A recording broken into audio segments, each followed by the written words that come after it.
When I was growing up, I used to be obsessed with the late Princess Diana. I watched her wedding on our local TV stations in Kenya. The event was broadcast live all over the world, and I was among the millions of those who were watching. Her death was devastating, and it had such an effect on me. And I don't think I'm the only one here in Africa who felt that way, who had a keen interest with this British royal family. I wanted to be a princess like Princess Diana, and every girl wants to be a princess. Which girl doesn't? I couldn't relate to any princesses in Africa, unfortunately. Of course, there are princesses in Africa, but the British royal family has been given so much airplay, and that is why I'm also talking about the most talked about wedding of the year between Prince Harry and now the Duchess of Sussex.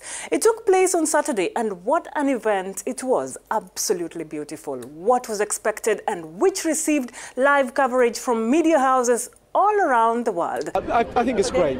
You know, I think it's a joyous thing to celebrate. There's a lot of sort of not so joyous things going on in the world, and if there's a moment that we can just look at something positive, whether you're a royalist or not, you know, it's a happy couple. I wish them all the best. I think this is another example showing the world about race. I think they're going to be a couple that's going to be a symbol, a big symbol all over the world. And I wish them the happiest, forever, eternal happiness, yeah. I don't really care. I wish them well. They seem like nice people. Well, a bit of some mix-up there, but those are just some of the reactions of the celebrities who are talking about the royal wedding. So what really made this wedding interesting is the fact that Meghan Markle is of mixed race. Her mother is African-American, while her father is Dutch-Irish. Unfortunately, her father wasn't able to attend the wedding due to health issues. There are many people who really believe there's an unnecessary obsession for the royal family, and that even made some not to be interested in this wedding. But what about the black community in Britain and the rest of the world? Did they find the marriage symbolic or meaningless? It has to be significant. You've never done that.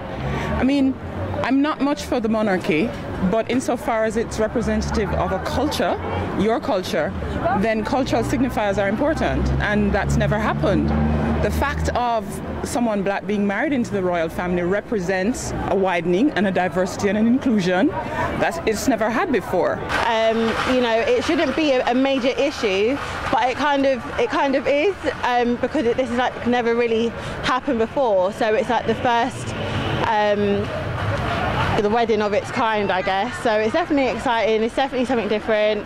And I think hopefully it makes some other people's kind of like mindsets on, you know, I guess interracial relationships, just their mindset just change, and yeah, it's just more acceptable. Given the symbolism and the fact that the royal family has always been visibly white, has been a family that don't even associate with people of colour or who have African names or hairstyles, for a woman who is biracial and who self-identifies as biracial and of African heritage, to be marrying into that family changes the dynamics of that symbolism.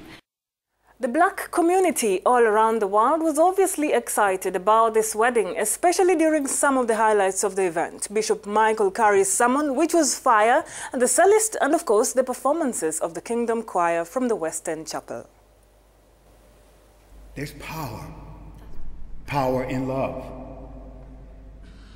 If you don't believe me, think about a time when you first fell in love. The whole world seemed to center around you and your beloved. So darling, darling, stand by me. Stand by me. Yeah. Stand by me. Stand by me. Stand by me. Whenever you're in trouble, won't you stand by me? Stand by me. Stand by